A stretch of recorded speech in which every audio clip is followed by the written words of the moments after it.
दोस्तों, मैं अभय कुमार सुमन। हम लोगों ने इससे पहले के वीडियो में भारतीय संविधान के भाग 1 और 2 को पढ़ा, समझा, जाना। आज हम भारतीय संविधान के भाग 3 के अंतर्गत मूल अधिकारों को देखेंगे। मूल अधिकार, जिसे हम लोग मौलिक अधिकार भी कहते हैं और अंग्रेजी में इसे फंडामेंटल राइट कहते हैं। तो सबसे पहला सवाल होता है कि मूल अधिकार आखिर है क्या। तो मूल अधिकार वे अधिकार हैं जो किसी व्यक्ति के जीवन जीने के लिए अति आवश्यक है। इसके बिना व्यक्ति का काम नहीं चल सकता। मूल अधिकार कानूनी अधिकार नहीं है, यह व्यक्ति का एक नैसर्गिक अधिकार है। मूल अधिकार भारतीय संविधान में अमेरिका से लिया गया है। मूल अधिकार को भारतीय संविधान का मैग्ना कार्टा कहा जाता है। ये अक्सर क्वेश्चन पूछता है कि भारतीय संविधान का मैग्ना कार्टा कौन सा है या कौन सा अधिकार है। तो मूल अधिकार या भाग 3 जो है भारतीय संविधान का मैग्ना कार्टा है। मैग्ना कार्टा शब्द कहाँ से आया? तो मैग्ना कार्टा जो शब्द है मूल रूप से फ्रेंच भाषा का शब्द है, यानी फ्रांस का शब्द है, लेकिन इसका प्रयोग इंग्लैंड में होता था, वहीं से यह शब्द आया है। तो मैग्ना कार्टा का अर्थ होता है नैसर्गिक अधिकार, मतलब अति आवश्यक अधिकार जिसके बिना काम नहीं चल सकता। मूल अधिकार का रक्षक कौन होता है? तो मूल अधिकार का रक्षक उच्च न्यायालय या सर्वोच्च न्यायालय होता है। मूल अधिकार को क्या निलंबित भी किया जा सकता है? तो हाँ, मूल अधिकार को निलंबित किया जा सकता है, लेकिन सिर्फ एक आदमी कर सकता है, वह है राष्ट्रपति। मूल अधिकार को सिर्फ राष्ट्रपति द्वारा निलंबित किया जा सकता है। निलंबित मतलब कुछ समय के लिए रोका जा सकता है, आपात स्थिति में। इसे रद्द नहीं किया जा सकता है, सिर्फ रोका जा सकता है। इसे प्रतिबंधित, संशोधित, वृद्धि करना, यानी मूल अधिकार को बढ़ाना या मूल अधिकार को कम करने का अधिकार किसको है? तो ये सारे जो पावर हैं वो हमारे संसद को प्राप्त है, क्योंकि संसद ही मूल अधिकारों को प्रतिबंधित कर सकता है, संशोधित कर सकता है, उसमें वृद्धि कर सकता है या उसमें मतलब कमी ला सकता है। जैसे कि हम लोग जानते हैं कि मूल संविधान था, उसमें हमारा मूल अधिकार 7 था, लेकिन बाद में संशोधन द्वारा 7वां मूल अधिकार जो संपत्ति का अधिकार था उसे संसद द्वारा ही पारित करके कानूनी अधिकार में परिवर्तित कर दिया गया। यानी हम ये देखते हैं कि संसद ही मूल अधिकार को संशोधन के द्वारा कम कर सकता है, इसमें वृद्धि कर सकता है या प्रतिबंधित कर सकता है या किसी मूल अधिकार में संशोधन कर सकता है। जैसे मूल अधिकार में 2009 में एक संशोधन कर उसमें जोड़ा गया है कि मतलब फंडामेंटल राइट में आ गया है शिक्षा का अधिकार। तो ये सारे जो पावर हैं वो संसद को। ये संविधान द्वारा भारतीय नागरिकों को कुल 6 मूल अधिकार दिए गए हैं, जिसका वर्णन अनुच्छेद 12 से 35 तक किया गया है। अनुच्छेद 12 में मूल अधिकार की परिभाषा दी गई है और अनुच्छेद 13 में मूल अधिकार के अल्पीकरण की विधि दी गई है। मूल अधिकार शुरू जो होता है, जो व्यक्तियों से संबंधित है, यहाँ के नागरिकों से संबंधित है, वो 14 से शुरू होता है। तो 14 से 35 तक में मूल अधिकारों का वर्णन किया गया है। तो हम लोग पहले 6 मूल अधिकारों को देखते हैं। तो भारतीय नागरिकों को प्रदत्त प्रथम मूल अधिकार है समता का अधिकार। ये संविधान द्वारा प्रदत्त पहला मूल अधिकार है या फंडामेंटल राइट्स है। तो समता का अधिकार का वर्णन आर्टिकल 14 से आर्टिकल 18 तक में किया गया है। दूसरा अधिकार है स्वतंत्रता का अधिकार, जिसका वर्णन भारतीय संविधान में आर्टिकल 19 से आर्टिकल 22 तक किया गया है। तीसरा मूल अधिकार है शोषण के विरुद्ध अधिकार, जिसका वर्णन आर्टिकल 23 से आर्टिकल 24 तक में किया गया है। और ये चौथा मूल अधिकार है धार्मिक स्वतंत्रता का अधिकार, इसका वर्णन आर्टिकल 25 से आर्टिकल 28 तक किया गया है। और 5वां मूल अधिकार है संस्कृति एवं शिक्षा का अधिकार, जिसका वर्णन आर्टिकल 29 से आर्टिकल 30 तक किया गया है। और 6वां मूल अधिकार है हमारा संवैधानिक उपचारों का अधिकार, जिसका वर्णन आर्टिकल 32 से 35 तक में किया गया है। अब हम लोग ये 6 मूल अधिकारों को विस्तृत रूप से जानेंगे, समझेंगे और आर्टिकल 12 और 13 में क्या कहा गया है वह भी समझेंगे। अब हम लोग सभी 6 मूल अधिकार और उससे संबंधित अनुच्छेदों को विस्तार से देखेंगे। तो सबसे पहला नंबर पे आता है आर्टिकल 12 यानी अनुच्छेद 12। अनुच्छेद 12 में मूल अधिकार की परिभाषा दी गई है। अनुच्छेद 13 क्या कहता है? अनुच्छेद 13 मूल अधिकार के अल्पीकरण की विधि को बतलाता है कि अल्पीकरण मतलब मूल अधिकार को कम कैसे किया जा सकता है, किन स्थितियों में कम किया जा सकता है या उसे सीमित किया जा सकता है। तो अगर हम किसी व्यक्ति को तकलीफ देते हैं या उसे हानि पहुंचाते हैं या गलत इरादे से कुछ काम करते हैं तो उन स्थितियों में आपके मूल अधिकार को कम या सीमित किया जा सकता है। जैसे उदाहरण, हम जानबूझ के, हमको बोलने की आज़ादी दिया गया है लेकिन हम जानबूझ के किसी को गाली देना शुरू कर देते हैं, तो वहाँ पे तो हम मूल अधिकारों का गलत फायदा उठा रहे हैं। तो वहाँ पे हमारे मूल अधिकार को लिमिट किया जा सकता है, कानून के दायरे में उसे कम किया जा सकता है। हमको घर बनाने की आज़ादी है, यहाँ बसने की आज़ादी है, हम क्या दूसरे के ज़मीन पे घर बनाना शुरू कर देते हैं, तो वहाँ पे हमको कानून के अंतर्गत वहाँ से मना घर बनाने से रोका जाएगा। तो इस प्रकार आप किसी भी मूल अधिकार को नाजायज फायदा न उठाएं, इसके लिए अल्पीकरण है, इसके लिए अनुच्छेद 13 है। अब अनुच्छेद 14 से हम शुरू करते हैं। यह पहला हमारा मूल अधिकार। अनुच्छेद 14 से 18 में समता के अधिकार का वर्णन है। समता के अधिकार में अनुच्छेद 14 से 18 तक वर्णन है। सबसे पहले आते हैं आर्टिकल 14, आर्टिकल 14। इसमें कहा गया है कि कानून के समक्ष सभी व्यक्ति समान है। यानी आर्टिकल 14 है जिसमें कहा गया है कि कानून के समक्ष समानता की बात कही गई है, कानून के नजर में सभी व्यक्ति समान है। आर्टिकल 15 क्या कहता है? आर्टिकल 15 कहता है कि धर्म, मूल वंश, जाति, लिंग, जन्म स्थान पर भेदभाव नहीं करना है, इनमें भेदभाव से निषेध करना है। धर्म के आधार पर हम भेदभाव नहीं कर सकते हैं, मूल वंश के आधार पर नहीं कर सकते हैं, जाति के आधार पर नहीं, लिंग के आधार पर नहीं, जन्म स्थान के आधार पर हम भेदभाव नहीं कर सकते हैं। अब यहाँ पे एक सवाल क्रिएट हो सकता है कि हम जाति के आधार पर भेदभाव नहीं कर सकते हैं तो भारत में फिर मतलब आरक्षण क्यों है? एक व्यक्ति को आरक्षण दिया गया है और दूसरे को आरक्षण नहीं दिया गया। तो यहाँ पे एक चीज देखना है कि आर्टिकल 15 ही ये स्पष्ट करता है कि भेदभाव तो नहीं करना है, लेकिन एक हमारे समाज का एक वर्ग जो काफी पीछे रह गया है उसको जो आगे है उसको और आगे जाने से रोका नहीं जा सकता, लेकिन जो पीछे है ना उसको समाज में बराबर लाने के लिए सरकार है जो उसको विशेष छूट देगी या विशेष प्रयास करेगी, तो उसी के अंतर्गत आरक्षण दिया गया है। तो यहाँ पे ये सवाल दिमाग में स्टूडेंट को नहीं होना चाहिए कि सर आप कहते हैं कि जाति के आधार पे, धर्म के आधार पे, लिंग के आधार पे भेदभाव निषेध है, हमारे मूल अधिकार में हमको दिया गया है, तो फिर आरक्षण कहाँ से आया? तो ये स्पष्ट होना चाहिए कि आरक्षण समाज में समानता लाने के लिए जाति के आधार पर दिया जाता है। अब लिंग के आधार पर अब कहा जाएगा कि लिंग के आधार पर भी तो भेदभाव होता है। सेना में महिलाएं भी हैं या अर्धसैनिक वाले महिलाएं भी हैं, लेकिन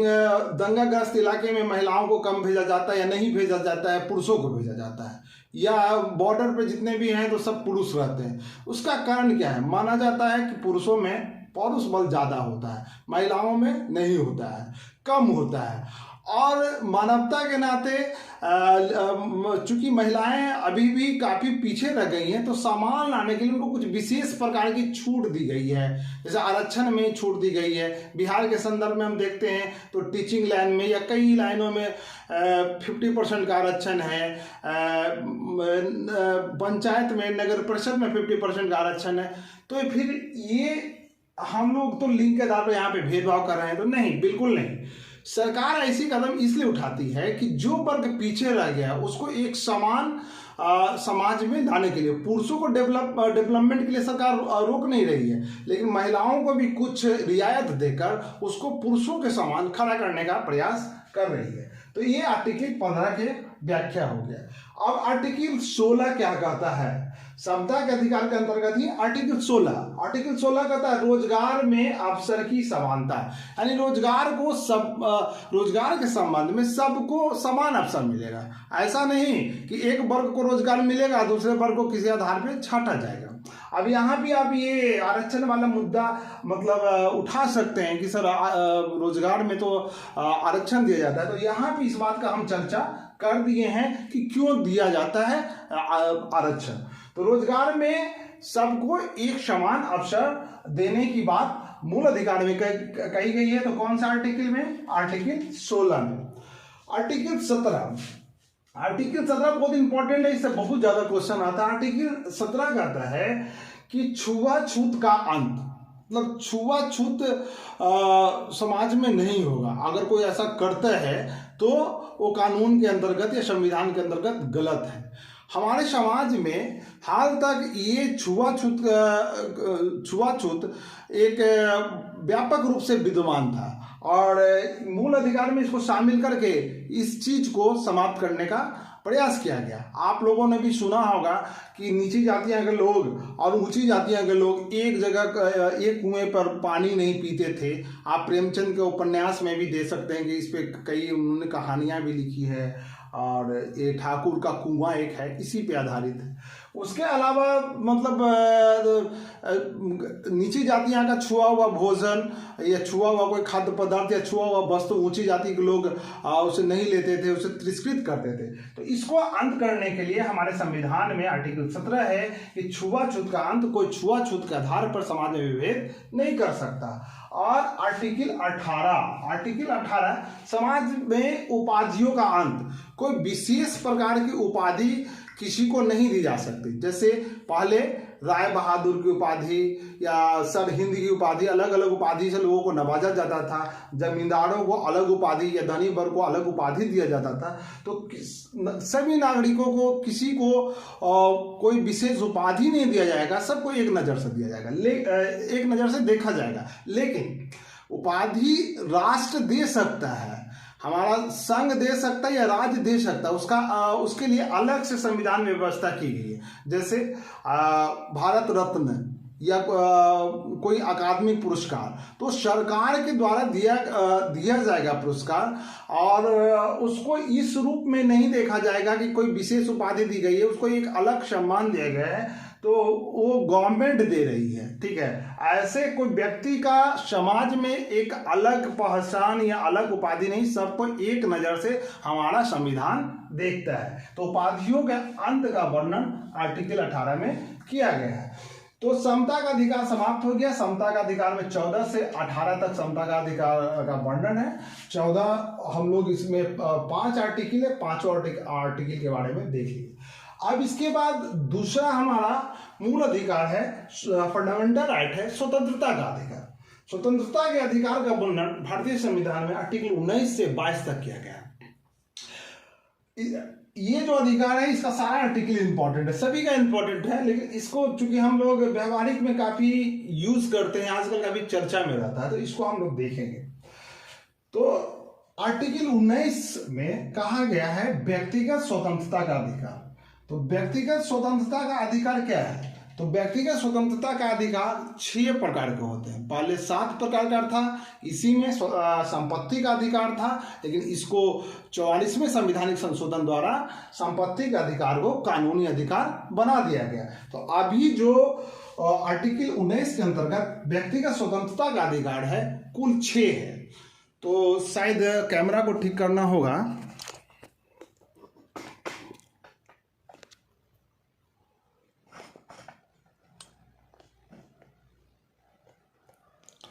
तो 6 में कौन कौन सा है?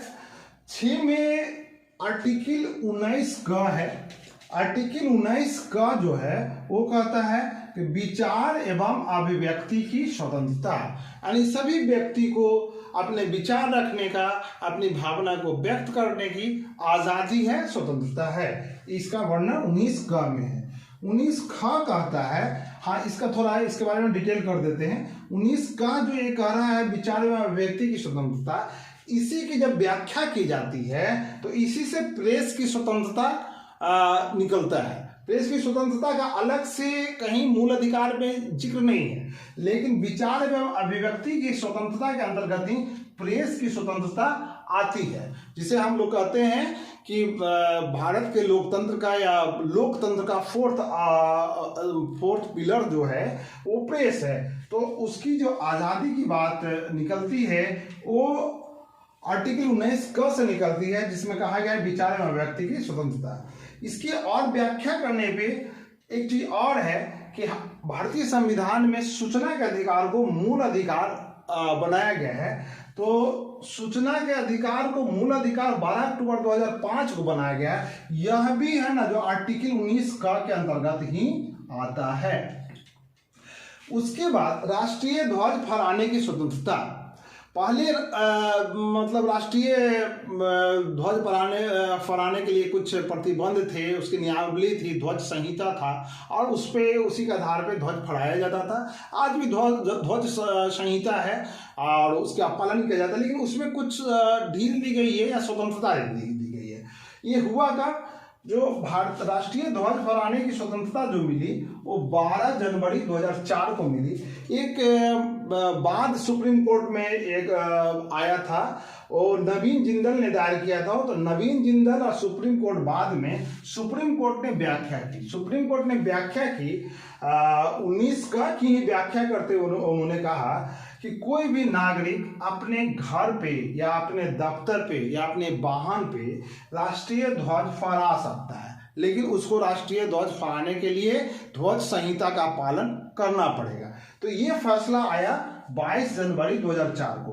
तो प्रेस की स्वतंत्रता, सूचना का अधिकार या सूचना की स्वतंत्रता और राष्ट्रीय ध्वज फहराने की स्वतंत्रता, ये सारे जो ये इंपॉर्टेंट है जिसकी चर्चा आजकल काफी होती है, ये विचार एवं अभिव्यक्ति की स्वतंत्रता के अंतर्गत ही आएगा।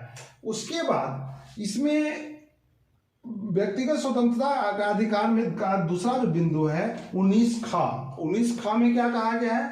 शांतिपूर्ण जमा होने या सभा करने की स्वतंत्रता। भारतीय नागरिकों को यह अधिकार प्राप्त है कि शांतिपूर्ण ढंग से कहीं भी सभा कर सकता है, जमा हो सकता है। अब यहाँ पे कभी कभी सुनते हैं ना कि आर्टिकल धारा 144 लग गया। धारा 144 कौन स्थिति में लगता है? उन स्थिति में लगता है कि जहाँ पे लगता है कि माहौल तनावपूर्ण है, किसी भी तरह का मतलब बड़ा उपद्रव हो सकता है, दंगा हो सकता है, उस स्थिति में लगता है। लोग उपद्रव करते हैं तब धारा 144 लगता है। लेकिन अगर हम अपनी बात शांतिपूर्ण ढंग से जमा होकर सभा करके करना चाहें या कोई प्रदर्शन शांतिपूर्ण करना चाहें तो हमारे संविधान का आर्टिकल 19 का इसकी इजाजत देता है।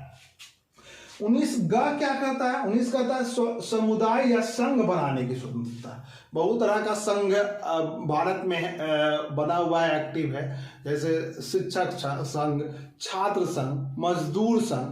तो हमको 19 ग इसकी आजादी देता है कि हम संघ बना सकते हैं, अपना संगठन बना सकते हैं अपनी मांगों को रखने के लिए। 19 घ में इस बात का जिक्र है कि भारत में कहीं भी आने जाने की स्वतंत्रता प्राप्त है। हम पूरे भारत में कहीं भी बिना रोक टोक घूम सकते हैं, आ जा सकते हैं। उसके लिए हमको कोई विशेष सरकार की अनुमति की आवश्यकता नहीं है। अब आर्टिकल 19 अंग इस बात की इजाजत देता है कि हम भारत में कहीं भी बस सकते हैं, कहीं भी रह सकते हैं। हमको कहीं भी बसने या रहने की आज़ादी हमको संविधान देती है। और आर्टिकल 19 इस बात की हमें स्वतंत्रता देती है कि हम कोई भी पेशा चुन सकते हैं या कोई भी व्यापार कर सकते हैं। हमको इस बात के लिए सरकार या कोई भी कानून रोक नहीं सकता कि हम कौन सा काम करें। जैसे पहले था ना, आज़ादी से पहले इस बात की एक जाति प्रथा यहाँ पे मतलब भारत में थी और आज भी है, लेकिन काफ़ी सुधार हुआ ना। पहले एक व्यवस्था बनी थी कि लोहार का बेटा लोहाड़ी होगा, कुम्हार का बेटा कुम्हाड़ी होगा। तो अब वैसा आपको कोई दबाव नहीं है, आप कोई भी पेशा चुन सकते हैं, कोई भी व्यापार कर सकते हैं। इसकी इजाजत आपको संविधान देता है और संविधान द्वारा प्रदान किए गए नागरिकों के मूलाधिकार में इसका वर्णन किया गया है। स्वतंत्रता के अधिकार के अंतर्गत आर्टिकल 19 के बाद हम लोग देखेंगे आर्टिकल 20। आर्टिकल 20 क्या कहता है कि अपराधों के लिए दोषसिद्धि के संबंध में संरक्षण, यानी जब तक किसी व्यक्ति के अपराध न्यायालय द्वारा सिद्ध नहीं हो जाता तब तक वह अपराधी नहीं है। इसका 4 प्रमुख बिंदु है। जैसे पहला है एक गलती के लिए एक सजा। किसी व्यक्ति को एक अपराध के लिए या एक गलती के लिए एक ही सजा मिल सकती है, बार बार उसे दंडित नहीं किया जा सकता। दूसरा है जब तक न्यायालय दोषी करार नहीं देती तब तक वह व्यक्ति अपराधी नहीं माना जाएगा। यानी न्यायालय जब तक ये डिक्लेयर ना कर दे कि आप अपराधी हैं, आपका अपराध साबित नहीं हो जाता, तब तक आप अपराधी नहीं माने जाएंगे। और इसमें तीसरा है सजा उस समय के कानून के आधार पर। अगर जिस समय आप अपराध किए हैं और आपको अरेस्ट किया गया है तो उसी समय के कानून के अनुसार आपको सज़ा मिलेगी। ये नहीं कि आप कहीं डिमांड करिएगा उससे पहले एक कानून था हमारी सुविधा के अनुसार उसके अंतर्गत दीजिए, या अगर आपका न्यायालय में बाद लंबा चलता है और उस समय कोई नया कानून आ जाता है उसके अनुसार आप कहिएगा कि नहीं इसके अनुसार मेरी सुनवाई हो, तो नहीं। जिस समय आप अपराध किए हैं उस समय जो कानून लागू था उसी के अनुसार आपको सज़ा मिलेगी। और इसका चौथा पॉइंट है अपने विरुद्ध गवाही देने के लिए बाध्य नहीं किया जा सकता। न्यायालय आपको स्वयं के खिलाफ गवाही देने के लिए बाध्य नहीं कर सकता। ये आपकी मर्जी है कि आप अपना गुनहगार हैं तो गुनाह कबूल करिए और नहीं गुनाहगार हैं तो गुनाह कबूल नहीं करिए। न्यायालय या कोर्ट जो है ना वहाँ सबूत ही पेश करेगा और उस सबूत के आधार पर आप दोषी पाए जाएंगे तो ठीक है, लेकिन आपको मजबूरन गवाही देने के लिए अपना दोष मानने के लिए बाध्य नहीं किया जाएगा। अब हम लोग देखते हैं, आगे बढ़ते हैं। स्वतंत्रता के अधिकार के अंतर्गत ही आर्टिकल 21 अनुच्छेद 21 अनुच्छेद 21 क्या कहता है? अनुच्छेद 21 है प्राण एवं दैहिक स्वतंत्रता। प्राण तो आप लोग समझते हैं, जानते हैं। दैहिक मतलब पर्सनल लिबर्टी, मतलब व्यक्तिगत स्वतंत्रता। तो प्राण एवं दैहिक स्वतंत्रता का प्रमुख बिंदु क्या है? इसमें है कि किसी भी व्यक्ति को अगर गिरफ्तार किया जाता है तो उसका गिरफ्तारी का कारण बताना है और 24 घंटे के भीतर न्यायालय में पेश किया जाना है। इसके बाद आर्टिकल 19 में ही आर्टिकल 21 में ही एक उसका उपखंड जोड़ा गया 21 का। एक कब जोड़ा गया? ये 2002 में जोड़ा गया। अनुच्छेद 21 का अनुसार शिक्षा का अधिकार दिया गया, यानी शिक्षा को एक मूल अधिकार बना दिया गया। ये बहुत इंपॉर्टेंट है, अक्सर पूछता है। तो शिक्षा को मूल अधिकार आर्टिकल 21 का के तहत बनाया गया। संविधान के 86वें संशोधन द्वारा 2002 में 6 से 14 वर्ष के बच्चे को अनिवार्य एवं निःशुल्क शिक्षा की व्यवस्था की गई। तो ये जो सब शिक्षा अभियान आने के बाद मतलब इसी के कारण सब शिक्षा अभियान भी आया। तो ये व्यवस्था की गई कि 6 से 14 वर्ष के बच्चे को अनिवार्य शिक्षा दी जाएगी। एक उपखंड 21 में जोड़ा गया 21 का। अब हम लोग आगे बढ़ते हैं मतलब स्वतंत्रता के अधिकार में ही उसका अगला खंड है अनुच्छेद 22। अनुच्छेद 22 में कहा गया है कि कुछ दशाओं में गिरफ्तारी और निरोध से संरक्षण। कुछ मतलब उसमें कुछ कंडीशनल है कि कुछ दशाओं में आपको गिरफ्तारी से संरक्षण दिया जाएगा, आपके अधिकारों के अनुसार आपको लाभ दिया जाएगा। तो इस आर्टिकल में 7 उपखंड है। आर्टिकल 22 में 7 उपखंड है, जिसमें खंड 1 और 2 जो है गिरफ्तार व्यक्ति के अधिकारों को संरक्षित करता है। तो खंड 1 और 2 में क्या कहा गया है? 22 के खंड 1 और 2 में कहा गया है कि बंदी बनाने के कारण बताना। किसी व्यक्ति को आप अरेस्ट करते हैं तो किस अपराध में अरेस्ट कर रहे हैं ये आपको बताना होगा। जिस व्यक्ति को अरेस्ट कर रहे हैं उसको अपने पसंद का वकील रखने की छूट है, आज़ादी है। और तीसरा है निकटतम न्यायालय में आपको 24 घंटा के अंदर पेश करना होगा। जहां से आप अरेस्ट किए हैं और जिस मजिस्ट्रेट के आप ले जा रहे हैं उसके आने जाने में जो समय लगता है उस समय को घटाकर 24 घंटे के अंदर आपको न्यायालय में पेश करना है। और शत्रु देश के नागरिक तथा निवारक निरोध में गिरफ्तार व्यक्ति पर यह लागू नहीं होगा। यदि ये जो अधिकार है आर्टिकल 22 के अंतर्गत जो ये अधिकार दिए जा रहे हैं तो ये अधिकार विदेशी नागरिक को प्राप्त नहीं है और यदि भारत का ही नागरिक है और निवारक निरोध कानून के अंतर्गत गिरफ्तार हुआ है, यानी प्रिवेंटिव एक्ट के तहत गिरफ्तार हुआ है, उसको ये सुविधा नहीं मिलेगी। अब इसी में आर्टिकल 22 का ही अगला खंड है 3 से 7 तक। जैसा कि ऊपर में ही हम लोगों ने जिक्र किया था कि 7 खंड है, तो 1 और 2 में ये तीनों पॉइंट का जिक्र है। अब 3 से 7 तक क्या है? 3 से 7 तक में निवारक निरोध अधिनियम मतलब प्रिवेंटिव डिटेंशन एक्ट के बारे में वर्णन किया गया है। भारत जब आज़ाद हुआ तो पहला इसको प्रिवेंटिव डिटेंशन एक्ट जो आया 1950 में आया। उसके बाद कई एक्ट आए, जैसे कुछ प्रमुख एक्ट हैं जो फेमस हैं, मीशा, टाडा, रासुका जो अभी भी लागू है। तो ये जो है मीसा, टाडा, रासुका, ये प्रिवेंटिव एक्ट है और इसमें गिरफ्तार व्यक्तियों के लिए अलग से संविधान में प्रावधान किया गया है। तो आज के वीडियो में हम लोग मतलब आर्टिकल 22 तक ही रहने देते हैं और इसके सेकंड वीडियो में हम लोग आर्टिकल 23 से लेकर आर्टिकल 35 तक का जिक्र करेंगे। और ये जो है ना निवारक निरोध अधिनियम मीसा, टाडा, रासुका, इसमें और सा भी कानून है। तो इसके लिए एक छोटा सा 5 मिनट का वीडियो हम बनाने का प्रयास करेंगे क्योंकि ये बहुत इम्पॉर्टेंट है। अक्सर हम लोग सुनते हैं ये विवाद में रहता है, रासुका विवाद में रहता है। अपने इस ज़माने में टाडा भी विवाद में था जिसमें संजय दत्त की गिरफ्तारी हुई थी। तो इसको थोड़ा जानना समझना जरूरी है कि ये क्या है, इसके अंतर्गत गिरफ्तारी कैसे होती है। तो इसके लिए अलग से वीडियो 5 मिनट का बनाया जाएगा और शेष जो मतलब मूल अधिकार का शेष आर्टिकल है या शेष अधिकार है उसको हम जल्द ही अगले वीडियो में आपके सामने प्रस्तुत करेंगे। तो आज का वीडियो हम समाप्त करते हैं। जय हिंद।